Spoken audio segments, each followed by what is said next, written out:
questões gigantes de gravadora. Ô, Esther, você faz uns 2 anos que eu te chamei, eu acho que a primeira vez. Faz. E você até me respondeu uma vez, que você quase veio.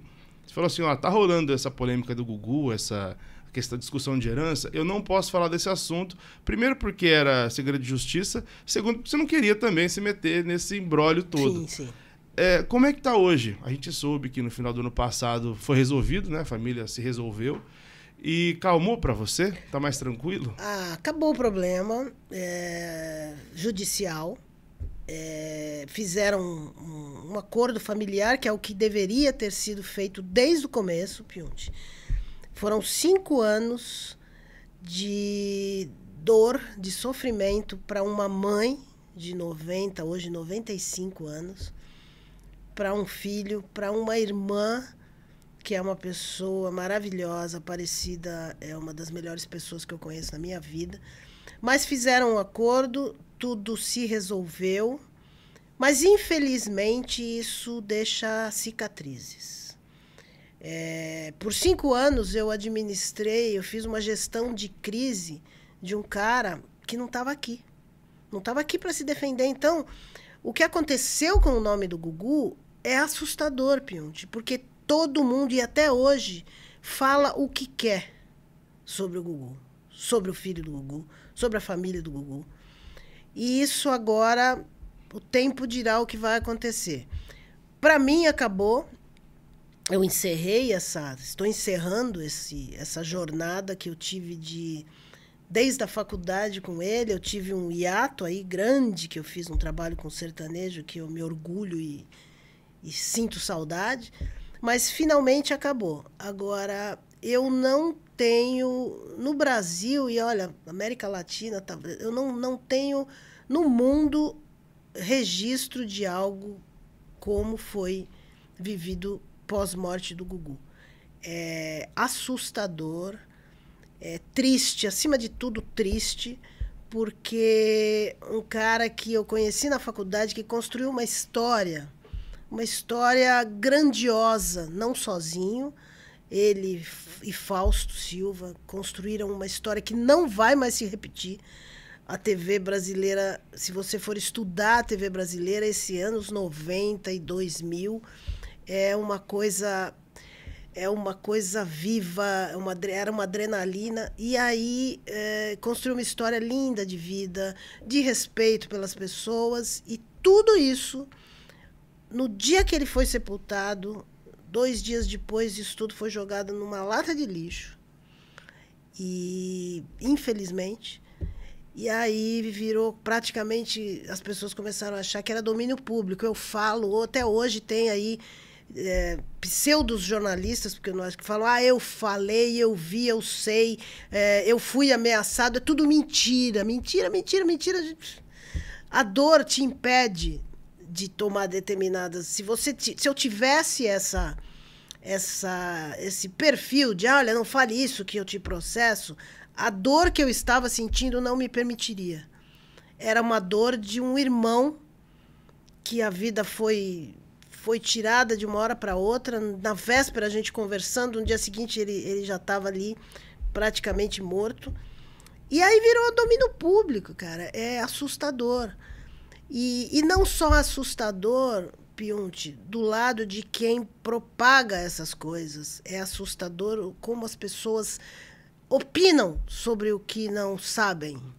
Eu acho que o ser humano está precisando de adquirir, de resgatar um protocolo, um decoro, um respeito, sabe? Mas, felizmente, isso tudo acabou.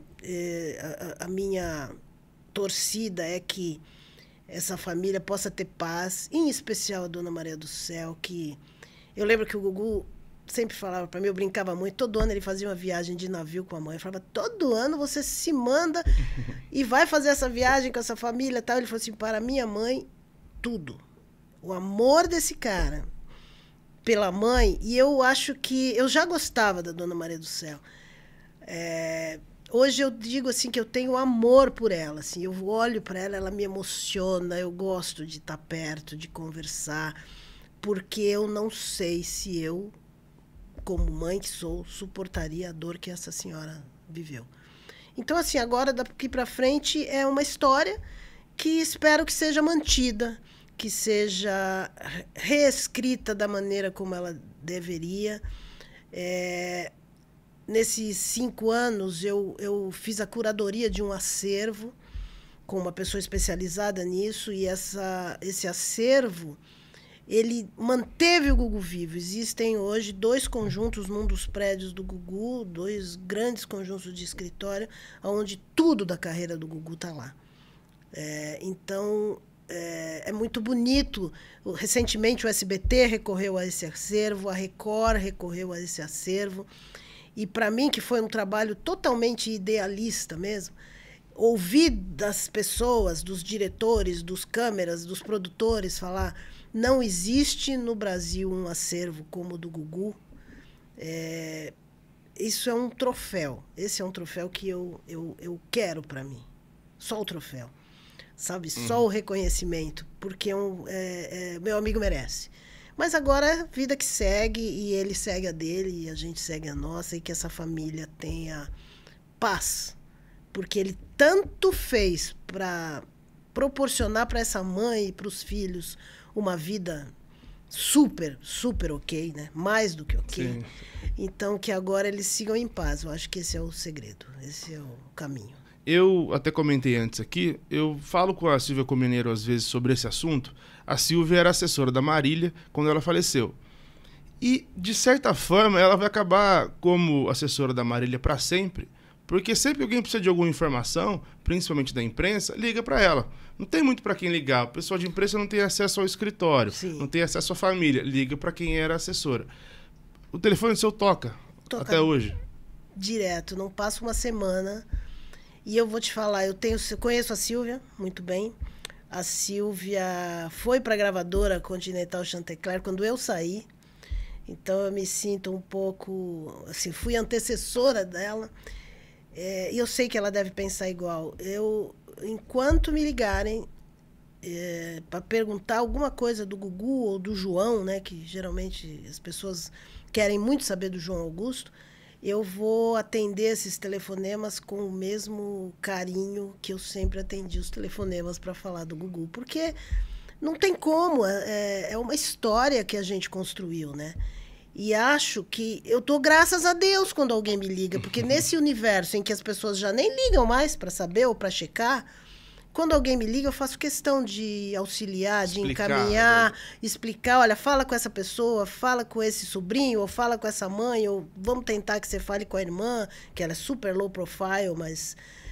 então, sim, até hoje, as pessoas querem saber e me ligam, e eu me sinto honrada por isso, me sinto muito honrada. Você deu algumas entrevistas nesses últimos tempos, acho que não todas que pediram, porque senão você ia estar todo dia na televisão. Algumas coisas te incomodaram. Eu não vou entrar nos assuntos específicos para não crescer o que você disse que não é verdade. Mas rolaram assuntos no sentido de que, não, a verdade da morte é outra. E aí falavam, você lida como? Porque você já não era mais assessora, mas você se intrometeu. Você falou, não, é agora. Então, Pionte, eu nunca consegui deixar de ser assessora do Gugu até hoje. Nesses 5 anos eu trabalhei o que eu não trabalhei nos outros 25.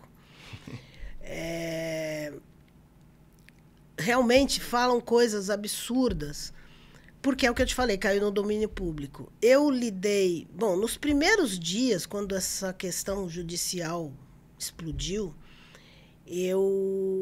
teve algumas pessoas que eu coloquei nos seus devidos lugares. Eu falei o que tinha que ser. Até teve uma gravação, não vem ao caso para quem, que viralizou, não sei por que vazou. Eu acho que até a pessoa vazou e depois se arrependeu. Porque toda a imprensa séria foi a meu favor. Eu não tinha lembrado disso. Você deu uma descascada. Não, eu descasquei porque eu acho assim que a grande pergunta que se faz quando algo assim acontece, e naquele caso, eu falava assim, você tem mãe? Todos nós temos. Mexe com a sua mãe.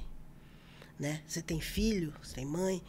Então, realmente, eu lidei no começo muito... de uma maneira passional, mas depois, nesses 5 anos, eu existia toda a questão judicial e a família do Gugu respeitou essa questão judicial com todas as letras.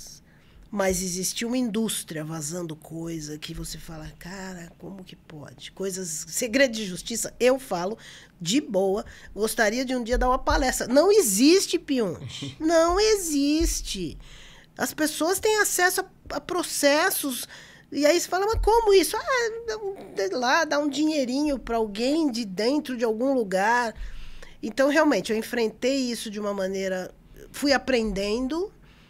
Eu tenho pessoas a quem eu recorro quando eu preciso, que sabem mais que eu. Tenho uma pessoa que se chama Olga Curado, que é uma gestora de crise, é uma pessoa que treina grandes personalidades do mundo, do Brasil, e que ninguém sabe. Trabalhou muito com políticos, e eu sempre falo, me ajuda. Porque num determinado momento, para o Gugu, a gente recorreu para ela lá atrás, no caso do PCC. Ah, tá. E ela me ajudou muito, me ajuda, virou uma amiga, tenho a felicidade de falar isso. Mas foi muito difícil. Foi muito difícil porque chega uma hora você não sabe mais o que é trabalho e o que é vida, cara.